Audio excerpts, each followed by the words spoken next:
a being so hideous that no one could bear to look at her. Her golden hair turned into a nest of venomous snakes, and her eyes became so powerful that a single glance could turn living creatures to stone. This moment defined Medusa's new existence. Once revered for her beauty, she was now feared and hunted as a monster. But beneath the horror of her transformation lay a deeper question.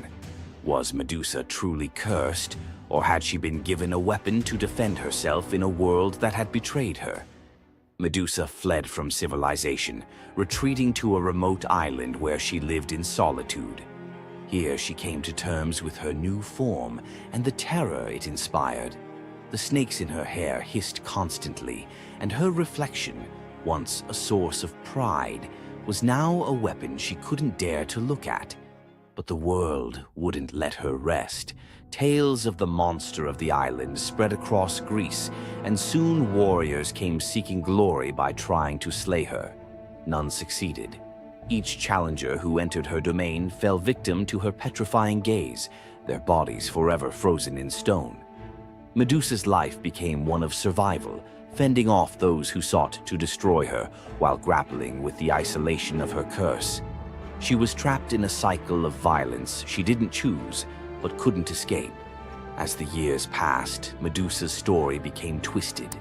In the eyes of mortals, she was no longer the victim of a cruel curse, but a monster to be feared. The tragic young woman was lost to legend, replaced by the image of a terrifying villain. Enter Perseus, a young demigod with a destiny to fulfill.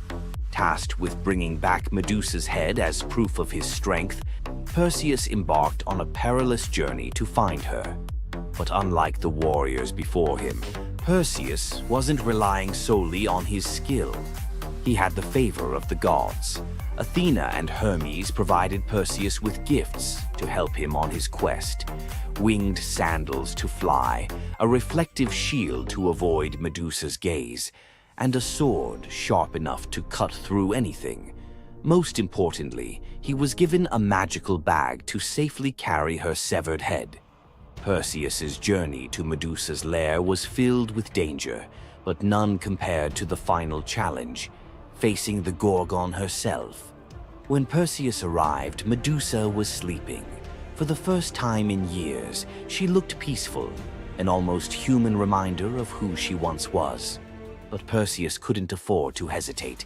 Using the reflective shield as a mirror, he avoided her petrifying gaze and struck with precision, severing her head in one swift motion.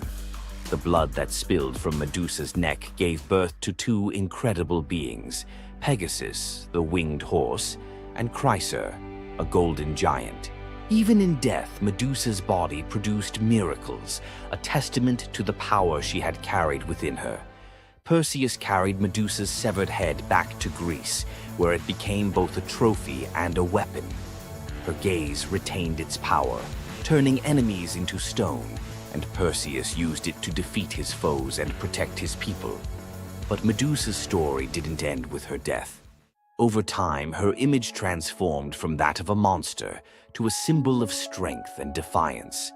Women, especially, began to reclaim her story, seeing her as a figure who resisted the gods and survived unimaginable betrayal. Today, Medusa is more than a mythological figure. She's an icon. Her face appears in art, literature, and even modern movements that challenge systems of power and oppression.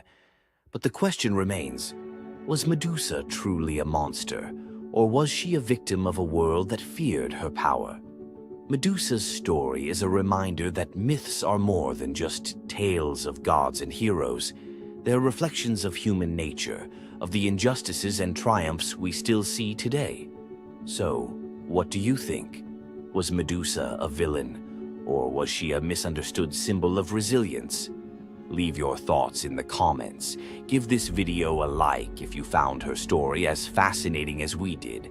And don't forget to subscribe to the channel for more deep dives into the myths and legends that continue to shape our world.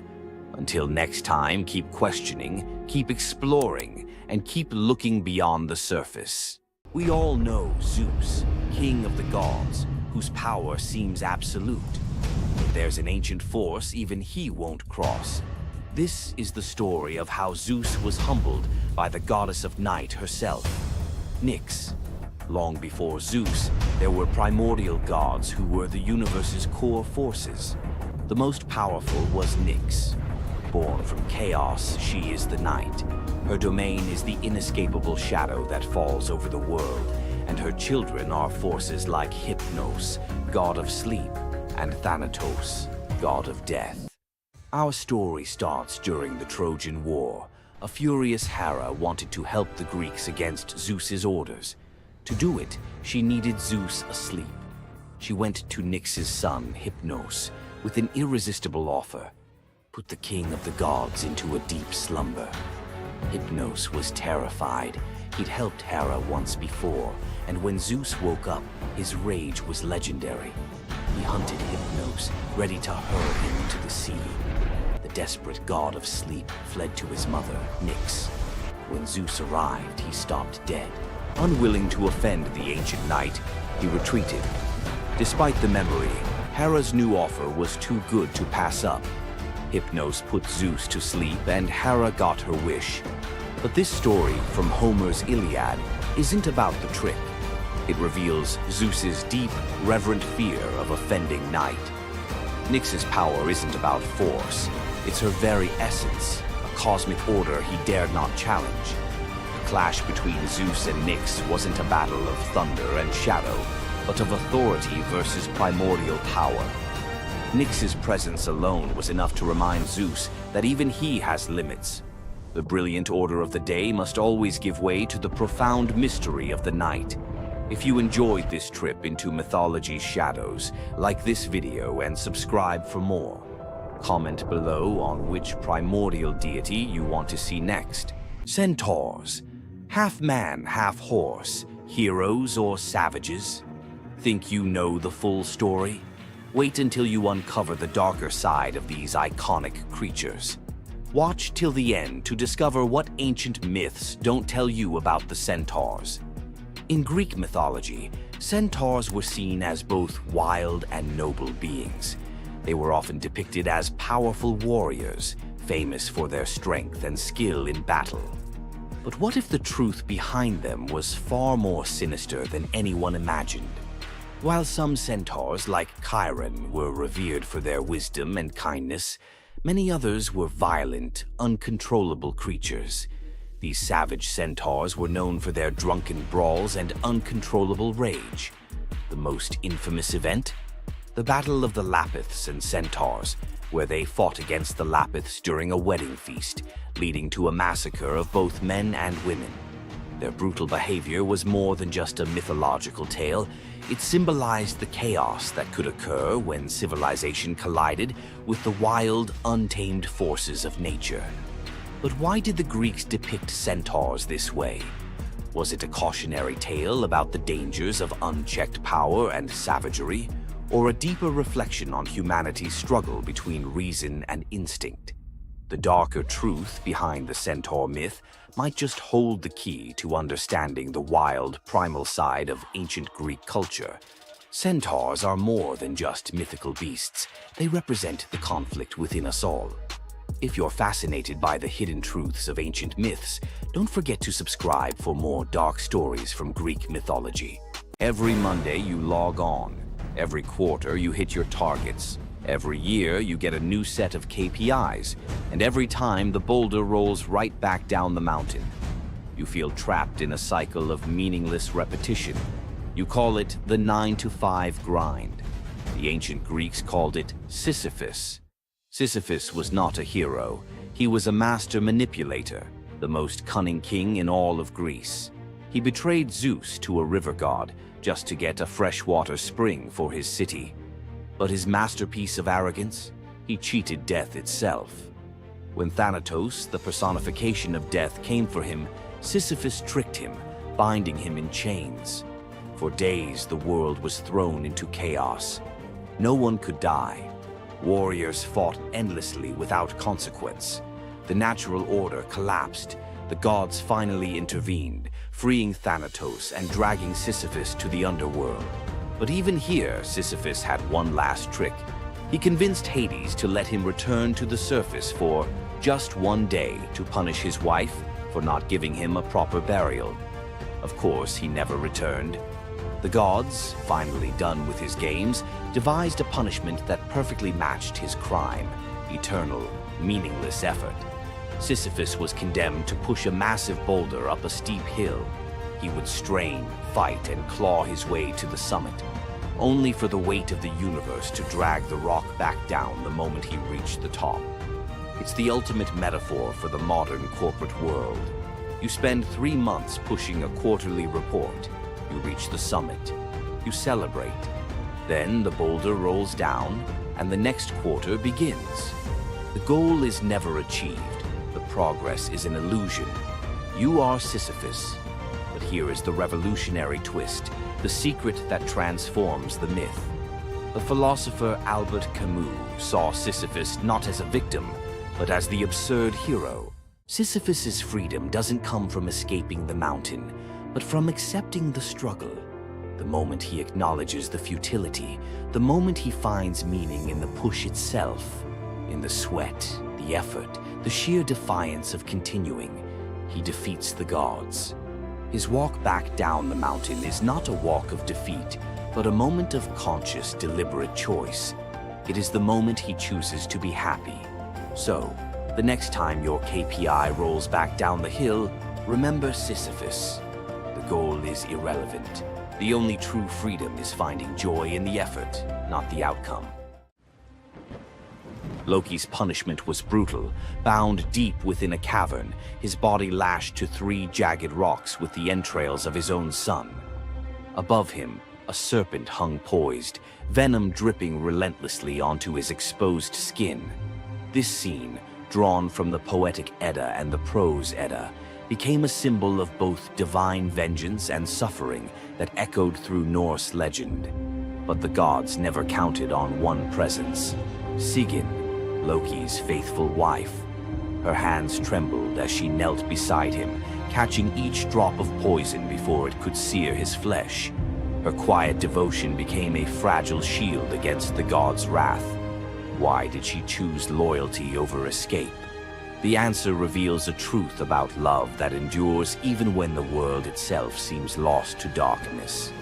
Yet before the cavern, before the venom and the silence, there was a betrayal that shook the heart of Asgard.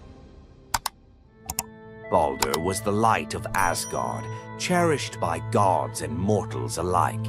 His laughter filled the halls, a warmth that even the golden apples of Idun could not rival. When ominous dreams began to trouble him, his mother Frigg, desperate to protect her son, secured oaths from every creature and object in existence never to harm him. All, that is, except the mistletoe, too slight, too innocent to warrant suspicion. Loki saw opportunity in what others dismissed. He fashioned a dart from that fragile branch and sought out Hoder, Baldur's blind brother.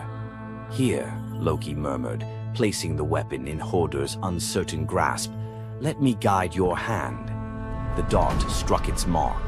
In an instant, Baldur's light was snuffed out, his presence gone from the world.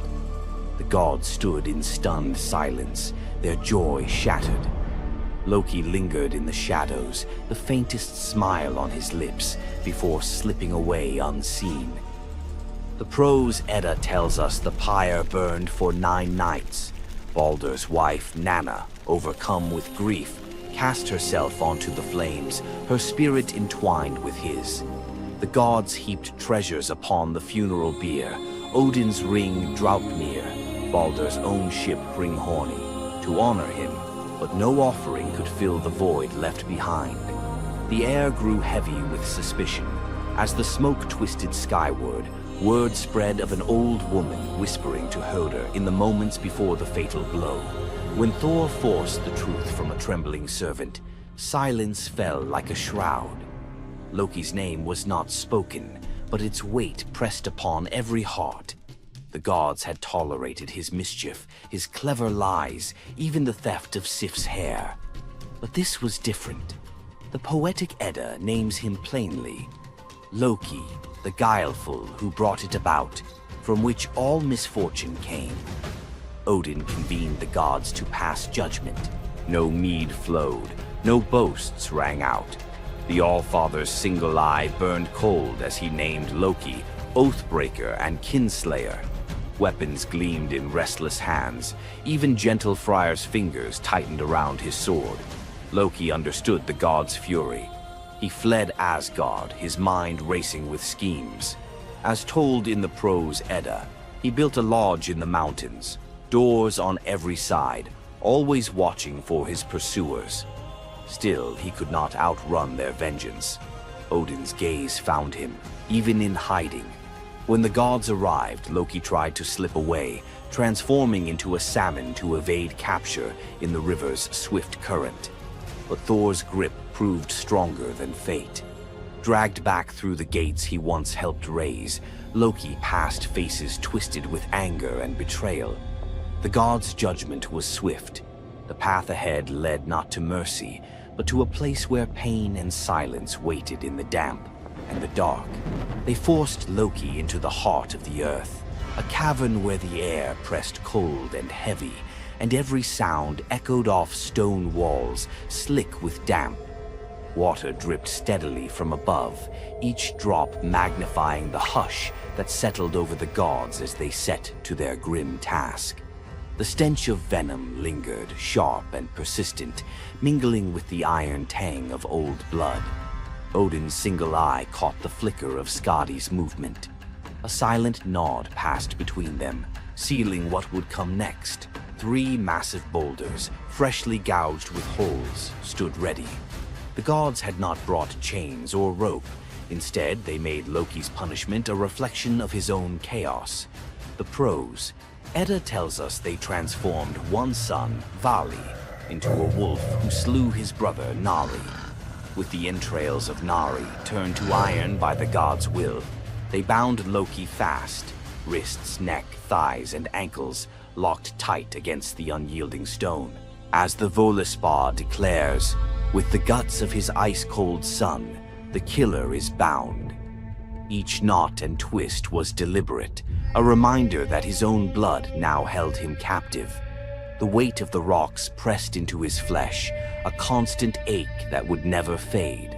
Skadi stepped forward, her presence sharp as frost. In her hands a serpent writhed, its fangs gleaming. She fixed the creature to a stalactite directly above Loki's face. "For Balder," she said, her voice steady and cold. The serpent's jaws parted, and a bead of venom gathered at its tip. It hung for a moment, then fell. Loki's scream reverberated through the cavern, his body arching in agony as the venom burned into his skin. The pain was relentless, searing into bone, and the world above felt its echoes, earthquakes shaking Midgard, rivers shifting, the roots of Yggdrasil quivering. The gods watched in silence, their faces unreadable. Justice, they believed, had been served. As the serpent's venom continued its slow assault, the rhythm of torment became all-consuming. The next drop formed, poised to fall. Then a figure emerged at the edge of the chamber, a woman, silent, a wooden bowl cradled in her hands. Sigin's arms were blistered, her sleeves stained, but her grip was unwavering as she stepped into the circle of pain. The cavern held its breath. Sigyn knelt, her presence a quiet defiance. The venom hissed into the bowl, wood darkening with each drop. The gods turned away, their judgment complete, but the story within the cavern was only beginning. The bowl rested in Sigyn's hands, its wooden sides polished by hours of silent endurance. She knelt on the cold stone, skirts bunched beneath her, and waited for the serpent's venom to fall. The first drop struck with a hiss, a thin wisp of smoke curling up as Loki's breath caught in his throat. She kept her gaze fixed on the bowl, her resolve anchored by the rhythm of her task. Time unraveled in the cavern, marked only by the relentless cadence of the venom. Drip, catch. The liquid sizzled as it struck the wood, the heat seeping through Sigyn's calloused palms. Each shift of her grip was subtle, a quiet adjustment to keep the bowl steady as her arms ached. Above, the serpent's shadow twisted over the stone, its coils unmoving, its venom gathering in slow, deliberate drops. Loki whimpered, bracing for pain that had become his constant companion. The sound of his dread was sharper than his cries. The air hung heavy with the stench of scorched flesh and the metallic sting of poison. The darkness pressed in, broken only by the faint glimmer of Sigin's tears as they mixed with venom in the bowl, each drop a testament to her resolve. The silence between drops was punctuated by Loki's ragged breaths and the distant echo of water dripping from the cavern walls. Sigin's world narrowed to the weight in her arms and the threat above. The bowl filled, the venom rising perilously close to the rim. Sigin's muscles trembled, but she did not let her grip falter. When at last the bowl brimmed, she had no choice but to turn away. In that brief moment, as she emptied the venom onto the rocks, Loki's body convulsed, his scream raw and unrestrained. The poison ate into the stone, leaving blackened scars as Sigyn hurried to wipe the bowl clean and return to her vigil. For time beyond reckoning, Sigyn remained. The myth offers no window into her thoughts, only the image of her kneeling, unwavering as Loki's mind splintered under the weight of his agony. Was she remembering laughter in sunlit halls, or simply unable to imagine leaving him alone in the dark? The venom's rhythm never changed. The bowl would fill. Loki would suffer. Sigyn would endure. In the hush that followed each scream, a question lingered, one that neither gods nor mortals could answer. Love in the dark was never simple. While the gods turned away, Sigyn remained, her presence reshaping the meaning of Loki's punishment. His betrayals had echoed through Asgard, yet her loyalty was a force the gods never expected. The Eddas offer no window into Sigyn's thoughts, recording only her actions. Blistered hands, a steady bowl, venom caught before it could sear flesh. This silence leaves space for us to wonder. Was it love that held her there, or a deeper sense of duty, something older and more enduring than the gods' own laws? Loki, once the master of deception, now depended on the mercy of the one he had so often left in the shadows. When the bowl overflowed and Sigyn turned away, each drip crept like fire through him, twisting his features in agony. His eyes, when they met hers, flickered with both gratitude and resentment. He needed her, but the venom's torment mingled need with bitterness. Still, Sigyn returned every time, catching the next drop before it could fall. The myths do not say what passed between them in those moments, only that she stayed, her resolve unbroken. Scholars often call Sigyn the embodiment of loyalty, the ultimate symbol of spousal devotion. Yet, her sacrifice was more than an act of love. It was a quiet rebellion. By kneeling in the cavern, she defied the gods' vision of justice. Odin had crafted Loki's punishment to be absolute, to break him alone in the dark. Sigyn's refusal to abandon her husband became a shield, her presence a silent protest that denied the gods complete victory. The Eddas never assign her a motive, leaving modern readers to fill the silence with their own questions and interpretations. Was her endurance an act of compassion, or a challenge to the order imposed by the gods? Each drip marked the passage of time, each bowlful a measure of suffering and steadfastness. Loki's laughter, once quick and sharp, faded into broken gasps. His words, sometimes curses, sometimes pleas, found no purchase. Sigyn's hands grew raw and ruined, but she did not falter. The cycle of pain and mercy continued, unbroken. In the end, it was not just Loki who endured the gods' punishment. Sigyn's vigil transformed it, turning isolation into a shared ordeal.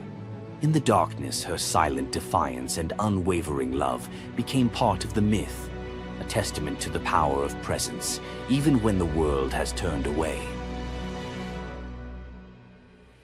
Sigin's vigil stands as one of Norse myth's quiet marvels, a steady presence in the shadows, her strength measured not in battle, but in endurance beside the one the gods condemned. As Loki writhed beneath the venom's relentless burn, Sigin's hands never wavered. The Eddas remember her not for words or deeds of glory, but for the silent rhythm of her care. Her story reminds us that sometimes love endures in darkness. Sigin's vigil continues until the twilight of the gods, Ragnarok, whenever that may come. Would you have stayed? If Sigin's silent strength moved you, let us know in the comments or share your favorite Norse hero below. Thor, the thunder god, woke up to find his greatest nightmare had come true. Mjolnir, his mighty hammer that could level mountains and control lightning itself, was gone. Without it, the thunder god was powerless, vulnerable, and mocked. The weapon that defined his very identity as protector of Asgard had vanished without a trace. But what happened next would humiliate him more than any defeat in battle. To get his hammer back, Thor would have to do something that went against every fiber of his warrior identity. You won't believe the disguise he ends up in. It all began on what should have been an ordinary morning in Asgard. Picture Thor reaching for the leather grip that had been at his side for countless centuries, his fingers closing around nothing but empty air. The spot where Mjolnir should rest felt cold and wrong, like a missing tooth that your tongue keeps finding. Thor's morning routine, as predictable as sunrise over Asgard's golden halls, shattered in that single moment of realization.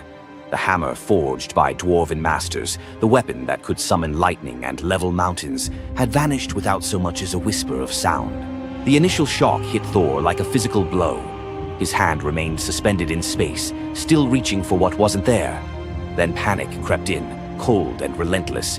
He let out a blood-curdling roar of sheer rage, the whole palace trembling. Without Mjolnir, he was powerless, vulnerable, and mocked, stripped of the weapon that made him Asgard's primary defender. The enemies that prowled the borders of the Nine Realms knew about his mighty hammer. They counted on Thor's strength to keep them at bay. Now that strength was gone. Word spread through Asgard's halls faster than wildfire. The other gods gathered in emergency council, their faces grave as they grasped the full scope of the crisis. Odin's ravens had brought no news. The watchmen at the gates had seen nothing. Mjolnir had simply disappeared, as if it had never existed at all. The assembled gods understood what Thor's loss meant for their realm. Asgard stood vulnerable, its greatest protector reduced to a shadow of his former self. Loki stepped forward through the crowd of worried gods, his familiar, cunning smile playing at the corners of his mouth. He offered to investigate the theft using his shape-shifting abilities, volunteering to venture where other gods could not go undetected. The council accepted his proposal immediately, desperate for any lead in their search. Thor watched his brother prepare for the mission, knowing that Loki's success or failure would determine his own fate. Loki first borrowed Freya's magic feathered coat, allowing him to fly in falcon form to Jotunheim without raising alarms. Each dead end pushed Thor deeper into desperation. He imagined facing his enemies defenseless, their laughter echoing as they realized the thunder god carried no thunder. The trail finally led to the most dangerous territory of all, Jotunheim, the realm of the giants. Loki strode into the council chamber with the confident gait of someone who had solved a mystery, but his expression carried an ominous weight. The giant Thrym, lord of the frost giants, had openly boasted about his theft from his massive throne of ice and stone. He had buried Mjolnir 8 leagues beneath the frozen earth of his realm, thrice deeper than any giant's hall, he claimed, placing it where even Thor's strength would be useless. Thrym had what he thought was a simple demand for the Norse gods. He wanted the beautiful goddess Freya as his bride in exchange for the hammer's return. The giant had fixated on her legendary beauty and grace, convinced that possessing both Mjolnir and the goddess of love would make him the most powerful being in all the 9 realms. His arrogance knew no bounds as he described his elaborate wedding plans to Loki, speaking of golden halls and feasts that would last for weeks. Thrym believed the gods had no choice but to accept his terms. When Loki spoke to the council about Thrym's demand, the council fell silent. Freya's reaction shattered the tense quiet that followed Loki's report, causing her rage to break the Brysinger necklace, its gems scattering across the floor in glittering fragments. She declared she would rather throw herself into the deepest ocean than marry the frost giant who dared make such a demand. The gods found themselves trapped in an impossible situation. They could sacrifice one of their most beloved goddesses to a giant's lust, or they could leave Thor permanently weakened and Asgard vulnerable to every enemy that prowled the borders. The council erupted in frantic debate. Some suggested launching a full assault on Jotunheim, but Thrym's fortress was impregnable and his army vast. Others proposed trickery or negotiation, but every path led to either devastating war or humiliating surrender. Heimdall, the far-seeing guardian who watched over the Rainbow Bridge, had remained silent throughout the heated discussions. When he finally spoke, his words stopped every conversation in the hall. His suggestion was so outrageous, so completely unthinkable, that even Loki's jaw dropped open in shock. The gods stared at Heimdall as if he had lost his mind, but they were out of other options. What he proposed, however, would challenge everything Thor stood for as a warrior. Heimdall's words hung in the air like a challenge to the very foundations of Norse honor. The far-seeing god had suggested that Thor disguise himself as a bride and infiltrate Thrym's wedding feast to recover Mjolnir. He spoke with calm authority, tie housewife's keys about his waist, and pin bridal jewels upon his breast. The idea was so fundamentally opposed to Norse concepts of masculine honor that Thor's initial response shook the very walls of Asgard. He declared the plan preposterous and swore he would never hear the end of it if word spread that the Thunder God had dressed as a woman. The assembled gods watched in tense silence as their mightiest protector wrestled with a challenge that could not be solved through brute force or lightning strikes. They had already considered launching a full assault on Jotunheim, but Thrym's fortress was impregnable and his army vast. No other choice remained. Thor paced the hall like a caged wolf, his massive fists clenched as he grappled with the impossible choice between his warrior's pride and his duty to protect Asgard. Every instinct in his body rebelled against the idea of abandoning his identity as a fearsome warrior to play the role of a delicate bride. Loki stepped forward with barely contained excitement, volunteering to accompany Thor as his maidservant. The trickster god's eagerness to participate in this elaborate deception revealed his true nature. While Thor struggled with the concept, Loki was already plotting the specifics of costumes, mannerisms, and the lies they would need to maintain throughout their dangerous mission. The transformation began with layers of bridal linen draped over Thor's massive frame. Servants brought forth delicate jewelry, housewife's keys that symbolized domestic authority, and a dainty hood for his head. Finally came the precious necklace of Brysinger. Each item added to the disguise felt like another blow to Thor's warrior identity. When he finally looked at his reflection, the god of thunder saw an unconvincing bride staring back at him. Thor finally accepted the plan because no alternative existed. The unlikely pair prepared to set off for enemy territory, where their deception would face its ultimate test among giants, eager to celebrate their lord's triumph. The great hall of Thrym's fortress buzzed with excitement as giants gathered to witness their lord's marriage to the most beautiful goddess in all the 9 realms. Thor sat at the high table in his bridal disguise, surrounded by massive frost giants who raised their drinking horns in celebration. The feast spread before them displayed the giants' wealth and power. Roasted oxen filled enormous platters, fresh salmon gleamed on silver dishes, and barrels of mead stood ready to fuel the night's festivities. Thor's legendary appetite struck like a thunderbolt. He polished off an ox and ate whole salmon in moments, tearing through the meat as if he hadn't eaten in weeks. 3 measures of mead vanished as quickly as if someone had poured them into a bottomless pit. The assembled giants watched in stunned silence as the delicate bride consumed more food than most warriors could handle. Thrym's eyes narrowed with growing suspicion. This goddess ate like a battle-hardened warrior, returning from a long campaign, not like the refined Freya he expected to marry. Loki stepped forward with the smooth confidence of a master storyteller. He spun a tale about Freya's 8-day fast in eager anticipation of reaching Jotunheim and marrying the mighty Thrym. The explanation painted a picture of a lovesick goddess, so excited about her wedding that she had refused all food during her journey. The giants nodded in understanding, their suspicions melting away as they accepted this romantic explanation. Thrym felt honored by such devotion and relaxed completely, his doubts vanishing. Beneath his bridal veil, Thor's rage simmered like molten metal ready to explode. Every moment at the feast brought new challenges as he struggled to maintain feminine mannerisms while surrounded by his enemies. His massive hands shook with barely controlled fury as he watched the giants celebrate what they believed was their victory over Asgard. The critical moment finally arrived. Thrym commanded his servants to bring Mjolnir forth, the very moment Thor had trained his eyes on since dawn. The servants placed the legendary weapon before the disguised bride as part of the traditional ceremony. Thor's fingers closed around Mjolnir's familiar handle, and lightning immediately crackled through the hall. He ripped away his bridal veil and roared his true identity to the shocked giants. Thrym's eyes widened in terror as he realized the bride he had been celebrating was actually the god of thunder himself. Thor swung Mjolnir, killing Thrym instantly after crushing his skull with Mjolnir, then turned on the assembled giants, and even the pleading giantess met Mjolnir's crack before the hall fell silent. The theft that had begun with arrogance ended in complete destruction. This tale reveals how even the mightiest heroes must sometimes sacrifice their pride to protect what matters most. Back in Asgard, the Aesir never spoke of the bearded bride again, though a few